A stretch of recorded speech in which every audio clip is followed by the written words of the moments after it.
30 வயசுல தான் பல்ட்டி கத்துக்கிட்டேன்.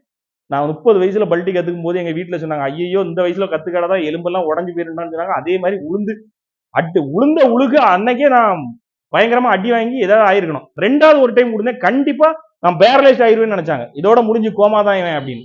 ஆனா ஒன்னும் ஆகல, பொழைச்சி இன்னைக்கு நிக்கிறேன். என்னுடைய திறமை இல்ல. எல்லாரும் சொல்லுவாங்க, நீ திறமைசாலிப்பா, உன் தைரியம்பா.